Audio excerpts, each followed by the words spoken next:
On an ordinary day, Michael, a successful businessman in his early 40s, boarded Flight 213, a long-haul flight from Chicago back to his home in Atlanta.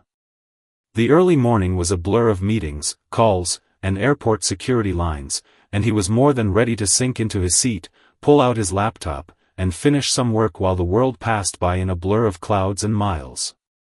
He had always been an efficient traveler, skilled at moving through the routine of it all, checking in, securing his seat, and settling into the rhythm of air travel. But this time was different. As he took his seat in business class, he noticed something strange. The woman sitting 2 rows ahead, dressed in a crisp designer outfit and sporting a set of designer sunglasses, shot him a look that made him uneasy. It wasn't the kind of glance that says, "Hello," or "Nice to see you," as you pass an acquaintance. No, this was something else. She looked him over with a scowl, her eyes narrowing as if she was sizing him up. Michael shook it off at first, dismissing it as a mere coincidence. People sometimes have bad days, and not everyone is comfortable with air travel. But as the minutes passed, it became apparent that this woman was no ordinary passenger. She would glance back at him repeatedly, her lips pursed as if she was silently judging his very presence. Michael could feel her gaze as she stared at him over the top of her sunglasses, but he chose to ignore it. The last thing he wanted was to engage in an uncomfortable confrontation on a flight. As the flight attendants began their pre-flight routine, the mood in the cabin was relaxed, yet tense. People shuffled around, settling into their seats, adjusting their trays, and getting ready for takeoff. The hum of the engines was soothing, and Michael thought about catching up on some work before the flight took off. But the woman in front of him wasn't letting up. She kept looking back at him, her judgmental eyes lingering just a little too long for comfort. Michael shifted uncomfortably in his seat, glancing at his watch. It was going to be a long flight if things kept up like this. Minutes passed before the flight attendants began the final boarding call. Just then, the woman in front of him stood up abruptly. She turned around, her eyes locking onto Michael. "Excuse me," she said, her tone sharp, like a whip crack. "I'm sorry, but you're sitting in my seat." Michael blinked, stunned. He wasn't sure if he'd heard her correctly. "What?" he asked, half expecting her to laugh, to apologize, and to sit down again. But her face was resolute, her posture stiff, and she didn't look like she was joking. "This is my seat," she repeated. "I reserved it well in advance, and you need to get up." Michael sat frozen for a moment, his brain trying to process what was happening. The seat was clearly assigned to him, he had checked and double-checked his reservation several times to avoid any confusion. He glanced at his boarding pass to make sure he wasn't mistaken. "I believe this is my seat," he said, holding up his ticket. The woman stared at him, her lips curling into a thin, irritated line. "No, I think you need to move," she insisted, her voice growing louder now. Michael could hear her impatience rise with every word. The other passengers around them were starting to look up, some glancing over their seats, others pretending not to notice. "Look," Michael said, trying to keep his voice calm and professional, "if there's been a mix-up, I'm happy to switch seats, but I don't think there's any need for this kind of attitude. I've got the correct seat." The woman huffed, crossing her arms over her chest, her sunglasses now firmly planted on her face. "You don't get it, do you?" she said, her voice dripping with disdain. "I'm a frequent flyer. I've paid extra for this seat. I expect a certain level of respect. And you," she gestured toward him, "are making this difficult. I don't care what your ticket says. I'm not sitting behind some low-tier passenger like you." Michael's eyebrows shot up. Her words stung, cutting through the calm atmosphere like a blade. He had experienced the occasional rude passenger or unfriendly comment in his years of flying, but nothing like this. It was personal. The words she had used, the insinuation that he didn't belong in business class, hit him like a punch to the gut. He clenched his fists, trying to maintain control. "Excuse me, but I think you've got this all wrong," Michael said, his voice steely now. "I paid for this seat just like you paid for yours. I'm not moving." But before the woman could respond, a flight attendant appeared beside her, noticing the tension building between them. "Is there a problem here?" the flight attendant asked, her tone polite but firm.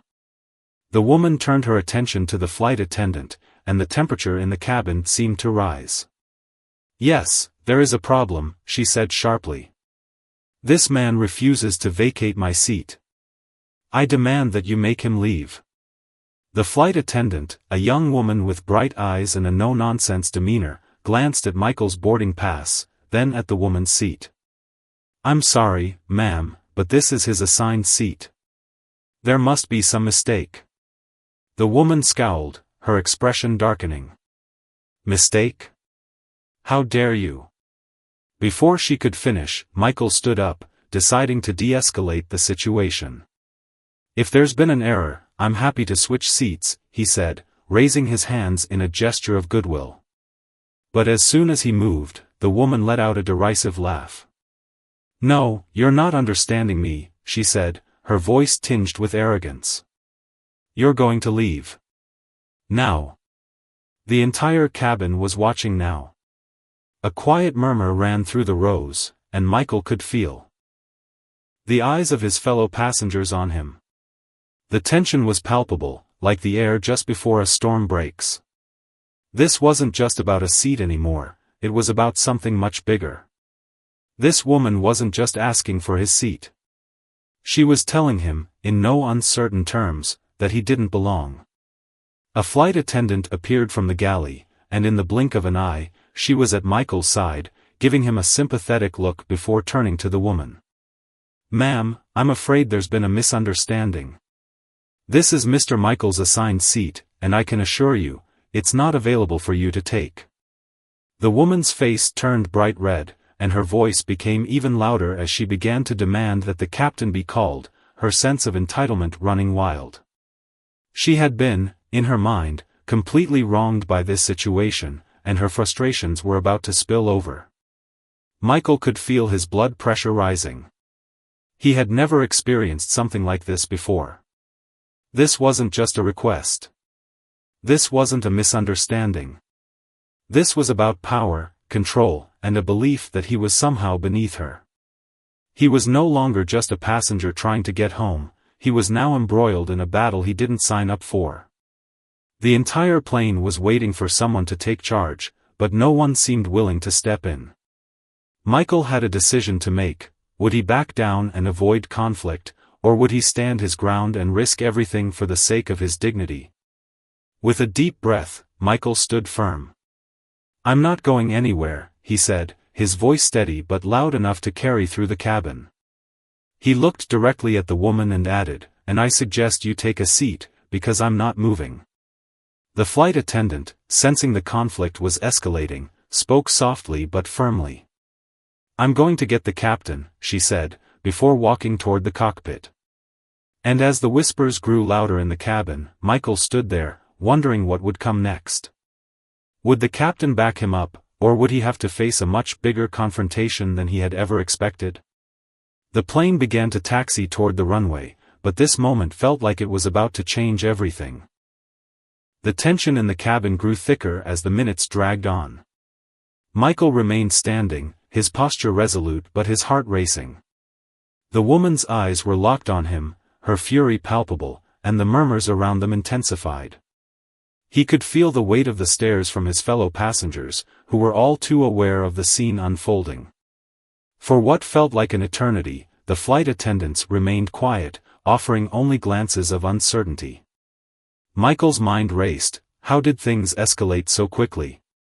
How had an innocent flight, something so routine, turned into such a public spectacle? The woman, now visibly shaking with anger, stood stiffly with her arms crossed, her lips twisted into a sneer. "Do you know who I am?" she demanded, her voice dripping with condescension. "I am a regular in this class. I pay for my seat, and I will not be treated like this." Her words were venomous, as if every syllable was meant to pierce through him. Michael, though stunned by the audacity of the woman's words, didn't flinch. He had dealt with people like this before, people who thought their wealth and status gave them the right to impose their will on others. He wasn't going to back down now, no matter how much she tried to intimidate him. He had worked hard for everything he had, and no one was going to take that from him. "You should know that I don't take kindly to being spoken to like that," Michael finally responded, his voice calm but firm. "I'm not here to cause trouble, but I'm not leaving my seat. Not now, not ever." The woman's face turned an even deeper shade of red, and for a brief moment, Michael thought she might lash out physically. But then, just as suddenly as her rage had flared up, it seemed to dissipate. She tilted her head, eyes narrowing, and Michael could almost see the gears turning in her head as she assessed her next move. Within moments, the flight attendant returned, accompanied by the captain. The captain was a middle-aged man, tall and broad-shouldered, with an air of authority about him. He took in the scene with a quick glance, assessing the situation. Michael could see the captain's eyes briefly flicker to the woman, a hint of disapproval passing through his gaze before it turned back to Michael. "Sir, what seems to be the problem here?" the captain asked, his voice low and professional, but there was a note of discomfort in his tone, as if he didn't want to get involved in this dispute any more than necessary. The woman, sensing an opportunity to make her case, immediately launched into her version of the story. "This man," she said, pointing dramatically at Michael, "is refusing to leave my seat. He is clearly mistaken and has no right to be sitting there. I paid for that seat, and he is ruining my flight." Michael wasn't surprised by her response. She was trying to spin the story in her favor, making him the villain in a situation that he had no part in creating. He wasn't sure if the captain would believe him, but he had to try. "Captain, with all due respect," Michael said, his voice steady but insistent, "I have a reservation for this seat, and I've already shown my boarding pass to the attendants. There's no mistake. This is my seat, and I am not leaving." The captain's gaze flicked between the two of them, his expression neutral but clearly weighing the situation. Michael could sense that the captain was in a tough spot. He had to balance the comfort of all passengers with the reality of the situation. He could already hear the whispers from the passengers behind him, some murmuring in agreement with Michael, others not so sure. The woman, undeterred, continued her tirade. "I've been flying for years. This is how things work. I'm not going to sit back there with people like him." She spat the last part out, her words thick with disdain. Michael's jaw clenched at her blatant racism. He had faced bigotry before, but this was something else. It wasn't just a personal attack, it was an attack on his very identity. His thoughts raced, and he could feel the fire building inside of him, but he held his ground. He wouldn't let her win. Not this time. The captain turned to the flight attendants, and after a brief exchange, they confirmed Michael's seating arrangement. He then addressed the woman. "Ma'am, I'm afraid you're mistaken. This seat is assigned to Mr. Michaels, and I cannot allow you to take it." The woman's face twisted with outrage, but she didn't give up easily. "You're making a huge mistake," she insisted, her voice rising in pitch. "I demand to speak with someone in charge. This is unacceptable." The captain's patience was wearing thin, and he placed a hand on the back of Michael's seat as he spoke. "Ma'am, I've explained the situation to you. You'll either need to take your assigned seat or we'll have to get the authorities involved. We don't tolerate this behavior on board." The woman's anger was palpable as she looked around the cabin, trying to gauge how many people were on her side.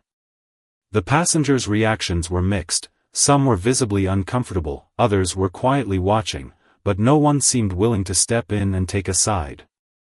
Michael was left standing, his emotions in turmoil as the drama unfolded.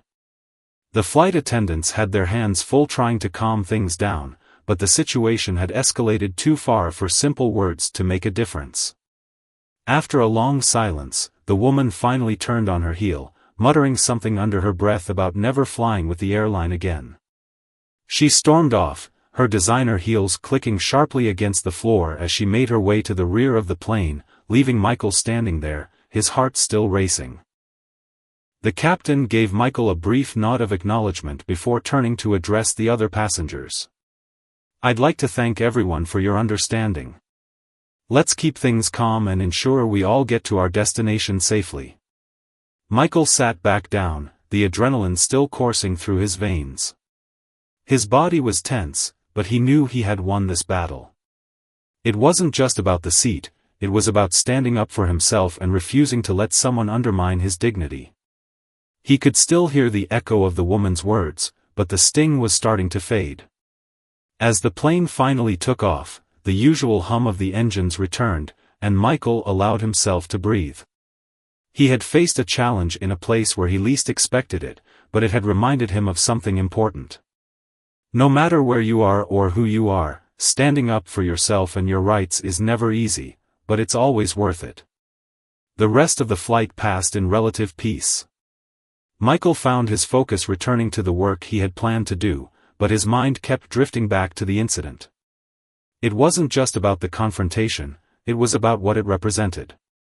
The systemic issues that people faced every day, the prejudices that were so deeply embedded in society, and how sometimes, the only way to address them was to make your voice heard, no matter the cost.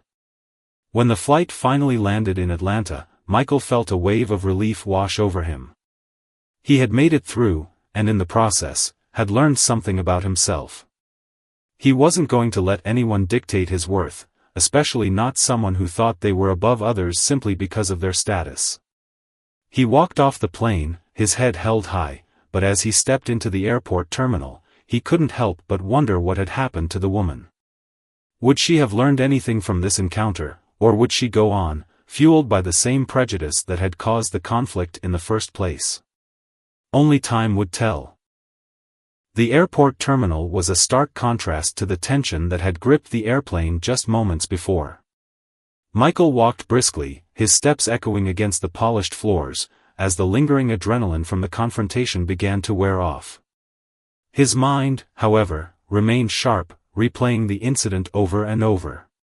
He had faced the woman's venomous words head-on, had stood his ground in a situation that was designed to make him crumble, but now that the immediate threat was gone, Michael was left to deal with the aftermath. He couldn't help but wonder about the other passengers. Were any of them silently cheering for him?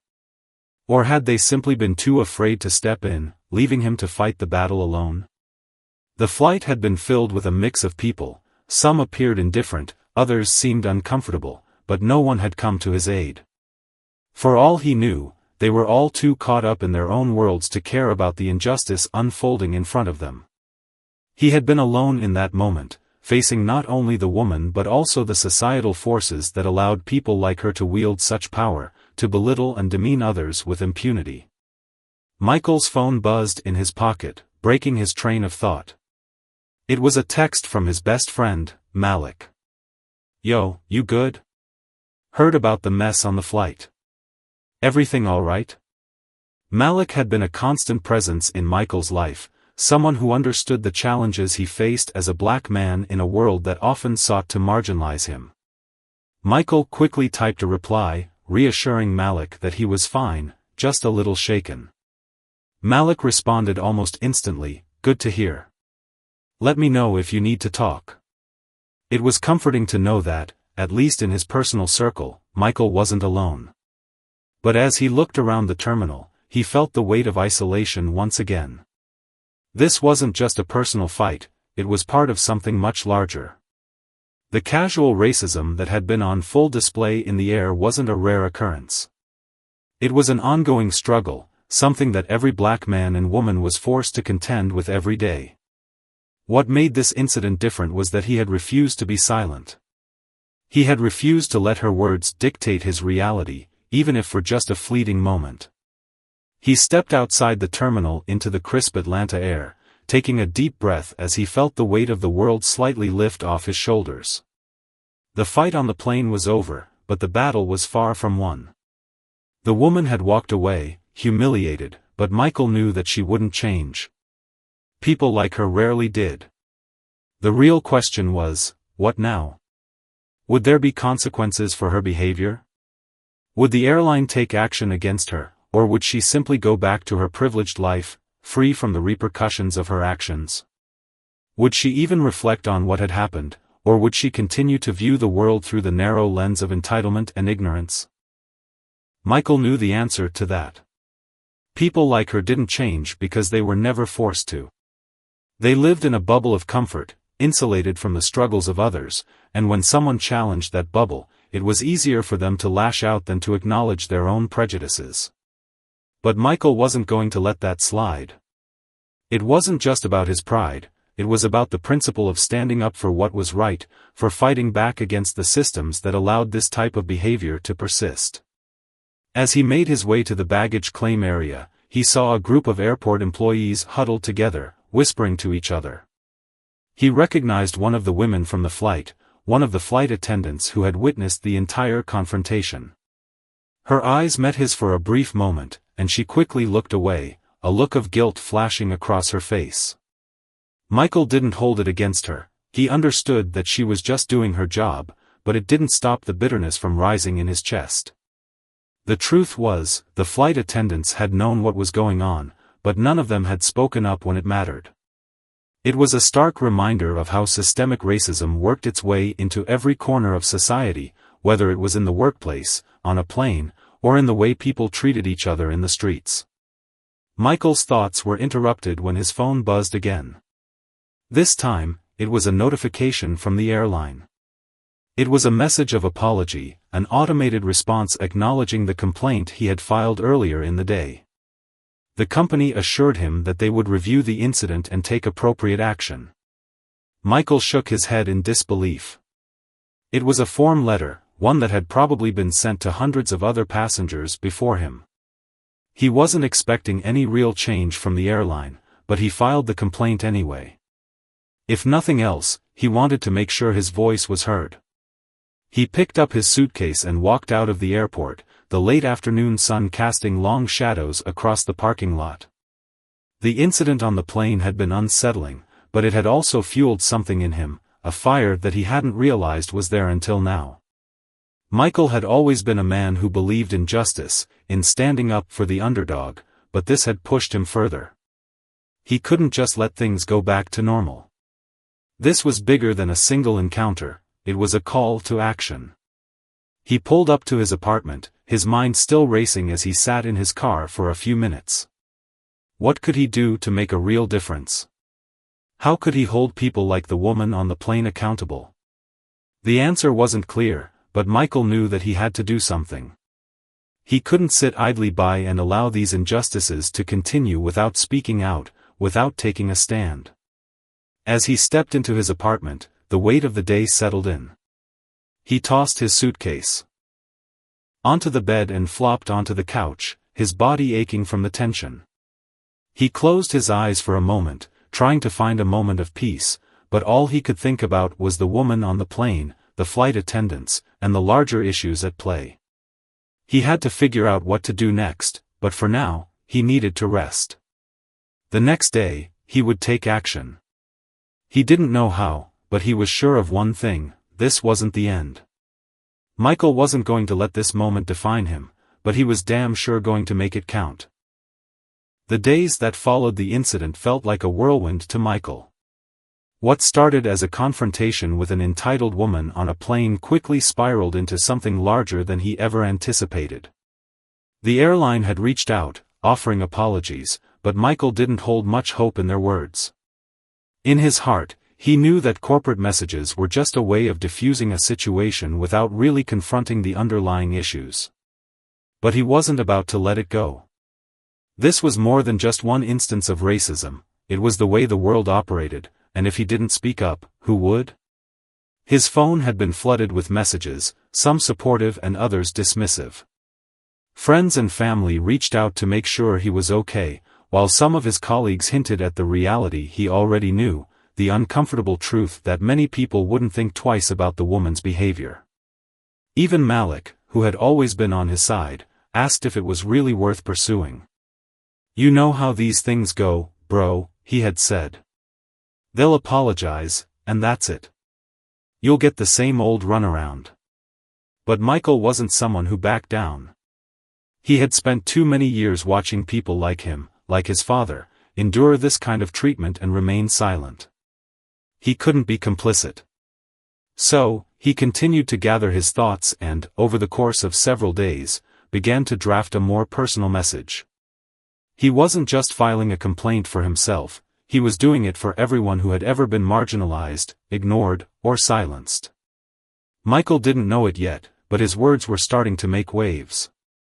A few days after he posted his story online, the airline called him back. This time, the tone was different, less corporate, more personal. They were asking to speak with him directly about the incident. His heart skipped a beat. This could be the moment where everything changed. Or it could be just another false hope. Either way, he knew he needed to be ready. He agreed to a video call with one of the airline's representatives. The call was set up for the following afternoon. As he sat in front of his laptop, Michael couldn't help but feel a mix of excitement and anxiety. His life was about to take an unexpected turn. If he spoke from the heart, there was a chance this could lead to something more, something that might actually make a difference in the way airlines treated their passengers, especially passengers of color. The representative appeared on the screen, a middle-aged man with salt and pepper hair and a friendly demeanor. His name was Greg, and he started the conversation by apologizing profusely for the way Michael had been treated. He assured Michael that the airline took these matters seriously, that they were committed to addressing racial discrimination. But as the conversation progressed, Michael began to notice something. Greg was saying all the right things, but there was an underlying discomfort in his tone. It was almost as if he was more concerned about protecting the airline's image than actually understanding what Michael had experienced. Michael didn't let that slide. He explained in clear, unwavering terms how the incident on the plane had felt, how his humanity had been stripped away by the woman's demands, and how the airline had failed to intervene when it mattered. He spoke about the deeper issues, about how this wasn't just an isolated event, but part of a systemic problem that impacted black people every single day. It wasn't just about him, it was about the countless others who had been pushed aside, ignored, or outright mistreated because of their race. Greg listened in silence, but Michael could tell that his words were having an impact. There was a brief pause, then Greg sighed. "I hear you, Michael," he said. "And I'm truly sorry for what you've gone through. This is a wake-up call for us. We've been looking at the wrong things. We need to do better, and we will." Michael was skeptical, but he couldn't deny that there was a sincerity in Greg's voice. Still, he wasn't ready to let his guard down. He pressed for concrete action. "I appreciate your apology, Greg, but I need to know what you're going to do about this. I don't want this to just disappear. I want real change." Greg assured him that the airline would be launching a review of its policies, and that the incident would be part of a broader discussion on racial sensitivity training. He mentioned that the flight attendants involved in the incident would be interviewed, though Michael had no illusions about what that would lead to. Still, it was a start. And for the first time in days, he felt a flicker of hope. But just as the conversation seemed to be winding down, Michael dropped the bombshell. "I want to speak publicly about what happened," he said, his voice steady. "I think it's important for others to understand the kind of racial profiling that goes on every day. And if the airline truly wants to make changes, they need to take responsibility." There was a long silence. Michael could see Greg shift uncomfortably in his chair, a slight tension rising in his posture. Well, that's not really how we usually handle things like this," Greg said slowly. "But if that's what you want, we'll respect your decision." It was clear that Michael had caught Greg off guard, but he stood firm. "I'm not asking for permission, Greg. I'm asking for accountability. This isn't just about me. It's about making sure that this never happens to anyone else again." The call ended on a note of uncertainty. Greg assured him they would continue to communicate and follow through on their promises, but Michael knew that this was just the beginning of a much longer journey. He wasn't naive enough to believe that one conversation would change everything, but he had taken the first step. By speaking out, by demanding more, he had put the airline on notice. Now, the real work would begin. As the days went by, Michael found himself caught in a whirlwind of media attention. News outlets, bloggers, and social media users had latched onto his story. He had become a symbol, not just of resistance, but of courage, the courage to stand up, even when the odds seemed stacked against him. People from all over the country reached out to share their own stories of discrimination, some of which were even more heartbreaking than his own. It was as if the floodgates had opened, and now the conversation had begun in earnest. But with the attention came scrutiny. Some people lauded Michael for his bravery, while others labeled him a troublemaker. There were those who defended the woman on the plane, claiming she was just having a bad day, or that Michael had overreacted. But the overwhelming response was one of support. Michael had struck a nerve. The conversation about race, about systemic inequality, was happening, and he was at the center of it. Despite the outpouring of support, Michael couldn't shake the feeling that this was just the tip of the iceberg. The changes he was advocating for would take time, perhaps years. But if nothing else, the story had started a conversation, and for Michael, that was the first step in breaking down the walls of prejudice and ignorance that still plagued society. He didn't know what would come next, but he was certain of one thing: he wasn't going to let this moment pass quietly into the night. The fight had only just begun. The momentum of Michael's story seemed to pick up speed in a way he hadn't expected. What started as a personal incident on a plane had grown into a national conversation. Every day, more messages flooded his inbox, some from strangers offering solidarity, others from people wanting to tell their own stories of injustice. The media buzzed with his story, framing him as a modern-day hero standing up for racial equality, but Michael remained grounded. He never set out to be a symbol. He just wanted to ensure that what happened to him didn't happen to anyone else. As the media storm continued, Michael found himself pulled in different directions. He began receiving offers from advocacy groups, activists, and even lawmakers who wanted to support his cause. Some offered him a platform to speak, others wanted to help him organize protests or fundraise for legal battles. But Michael, always cautious, wasn't eager to rush into anything without careful thought. This wasn't just about him anymore. It was about creating lasting change, and that required more than just sound bites and headlines. One evening, after days of interviews and public statements, Michael sat alone in his apartment, staring out the window at the city below. It was a quiet moment amidst the chaos, but it didn't bring the peace he was hoping for. Instead, he was gripped by an unsettling realization. The airline had made promises, sure, but so far, they had only taken small steps. They had apologized, promised policy reviews, and committed to addressing racial sensitivity training. But none of that felt like enough to Michael. He knew the system would always look for a way to maintain the status quo, to avoid real accountability. His thoughts were interrupted by a knock at the door. It was Malik, his longtime friend and confidant, looking concerned as he stepped inside.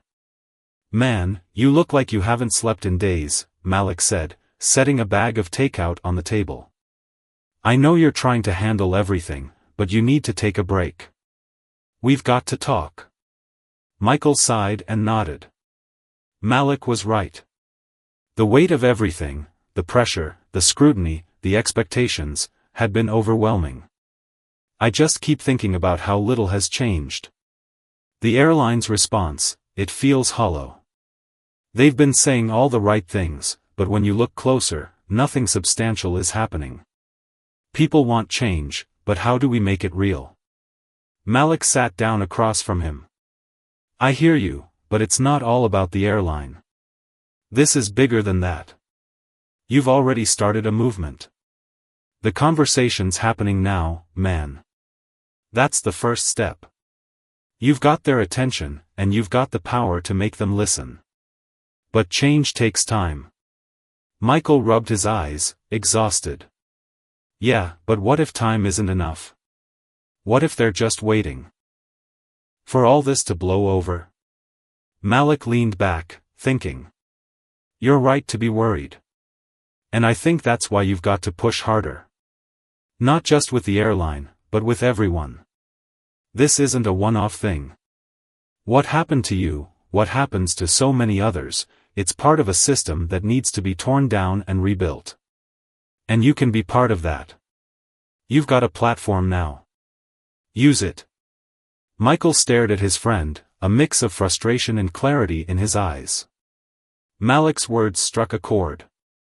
He'd spent so much time waiting for other people, corporations, or even the government to make a move, but it was clear now that change didn't happen that way. He couldn't wait for someone else to fix this. If he wanted to see real progress, he would need to lead the charge, not just for himself, but for everyone who'd been ignored or mistreated. The next day, Michael reached out to a few influential voices in the social justice community, sharing his experience and asking for advice. He wasn't entirely sure what he was looking for, but he needed direction. It wasn't long before he found himself in a meeting with a group of activists and legal experts who had experience pushing for policy changes within corporate structures. Their message was clear: he wasn't just a symbol. He could be the catalyst for real change if he used his platform wisely. But it wasn't just about holding the airline accountable. Michael learned that the issues he had experienced were part of a larger, systemic problem that reached far beyond customer service policies or racial sensitivity training. Racism, discrimination, and inequality were woven into the fabric of society, and the corporate world was often a reflection of that.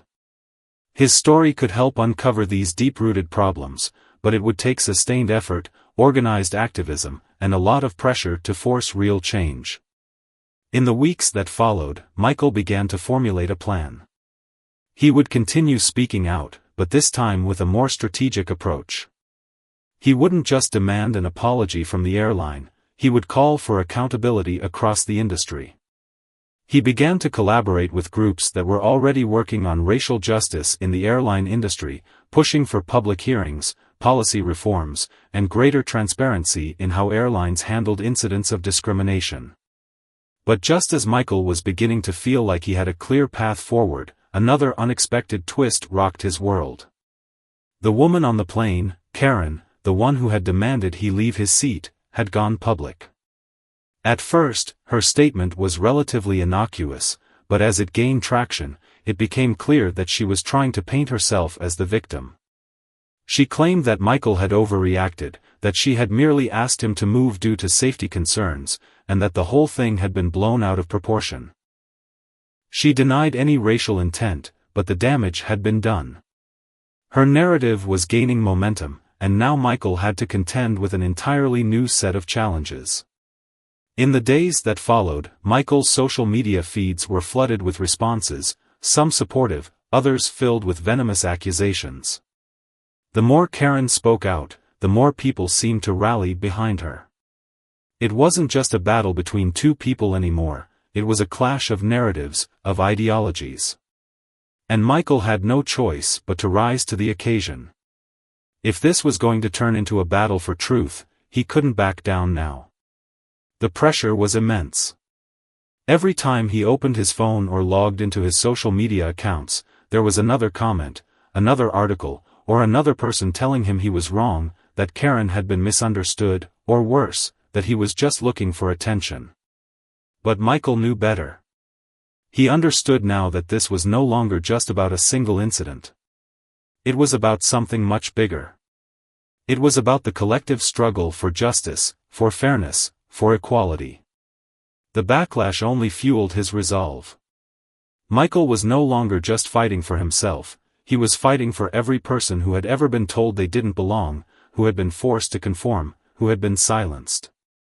This wasn't just his story. It was their story. And he would be damned if he let the world forget it. So, he kept pushing. He kept talking.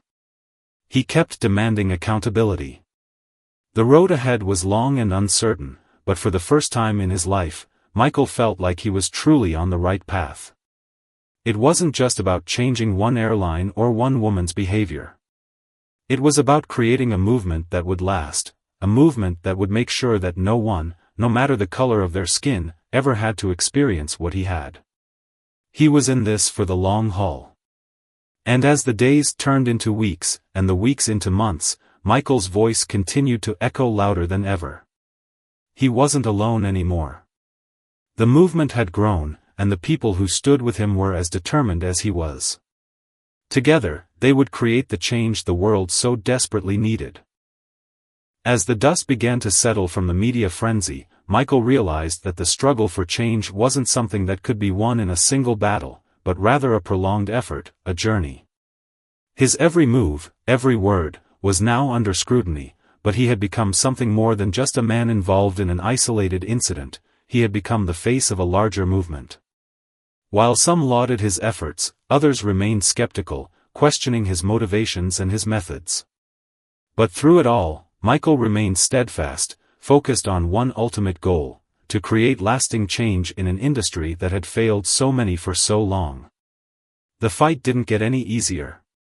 Each day brought new challenges.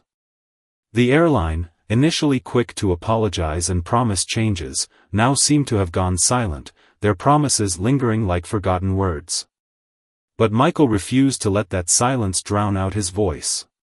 He was persistent, pushing for action instead of empty words. He gathered a group of like-minded individuals, lawyers, activists, and other victims of discrimination, and they began to strategize together. The media may have moved on, but for Michael, the work had only just begun. With the backing of advocacy groups and legal experts, Michael filed a formal complaint with the Department of Transportation, demanding a full investigation into the airline's practices and policies. The process was tedious and slow, but it was an important step. The more pressure he applied, the more difficult it became for the airline to ignore him. They could no longer pretend that the issue would simply go away.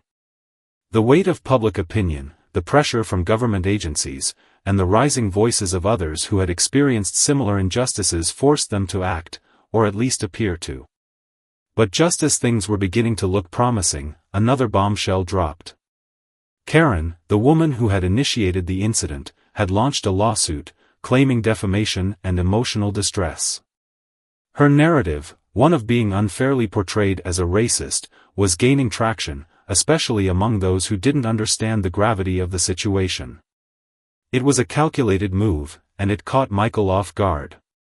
For a moment, he was thrown off balance, unsure of how to respond. His fight for justice had now become a battle of public opinion, and Karen had the support of a vocal segment of society that sympathized with her claims. Michael felt the weight of this new challenge like a burden on his shoulders. He had already been through so much, dealing with the media storm, the emotional toll, the pressure of being thrust into the spotlight, and now, he was faced with a legal battle that could threaten everything he had fought for. But Michael wasn't one to back down. He understood the stakes. This wasn't just about him anymore. This was about all the people who had been silenced, marginalized, and mistreated. It was about exposing the truth, no matter how uncomfortable it made people. So, Michael did what he had done from the beginning: he pushed forward. He spoke out against Karen's claims, detailing the facts of what had happened on the flight, the discrimination he had experienced, and the larger issues at play. His words were measured but powerful, and his supporters rallied behind him.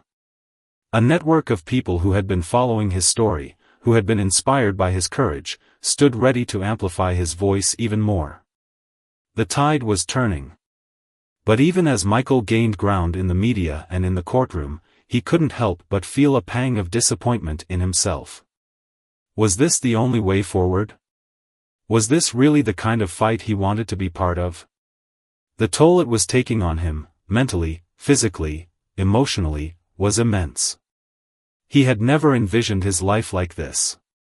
He had never sought out fame, nor had he imagined himself as a public figure. He was a man who had just wanted to be left alone, to live his life without fear of being judged or treated unfairly. But now, every step he took felt like a step further away from the man he had been.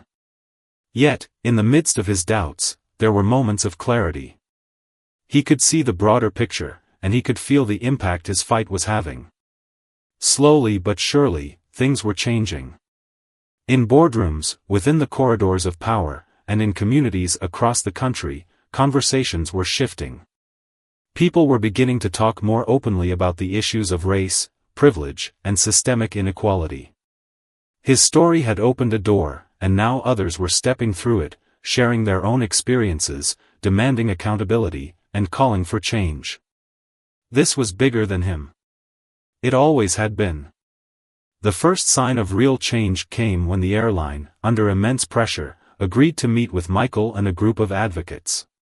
It wasn't the dramatic public victory he had imagined, but it was a start.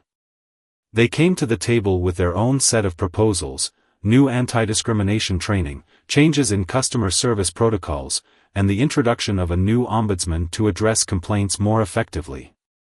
The airline's response wasn't perfect, but it was a step in the right direction. Michael wasn't satisfied with half measures, but he recognized that this was only the beginning. It would take years to truly change the culture within an institution that had been operating with these biases for so long. But for the first time, Michael saw a glimmer of hope that things could be different, that real change could happen. As the months passed, the legal battle with Karen raged on. The courtroom drama became yet another spectacle for the media, and Michael's life was once again thrust into the spotlight. But he no longer felt the same weight of loneliness and isolation he had in the beginning. This wasn't just his fight anymore. It was a collective effort, and the support he received from people around the country, strangers, activists, fellow victims, reminded him that he wasn't alone. It wasn't just about this one flight incident. It was about dismantling the systems that allowed such injustice to persist. Michael's resolve deepened as the days turned into weeks and the weeks into months. The tide of public opinion continued to shift in his favor, but the battle was far from over. He knew it would take more than just legal victories or media attention to bring about lasting change. It would take a united effort from communities, corporations, and governments to address the underlying issues of racism and inequality. And Michael was determined to be a part of that change. Looking back at everything he had been through, the media attention, the legal battles, the emotional toll, it was clear to Michael that his life had been irrevocably altered. He was no longer just an ordinary man, he was now a symbol, a voice for those who had been silenced for too long. He had faced his fears, stood his ground, and fought back against an unjust system. And while the road ahead was still long and uncertain, Michael knew that as long as he kept pushing forward, there was hope for change, hope for a better, more just future. And so, with the support of his community and the resolve that had carried him this far, Michael continued his fight. The fight for justice. The fight for equality. The fight to ensure that no one, no matter their race or background, would ever have to experience what he had. He wasn't done yet, not by a long shot.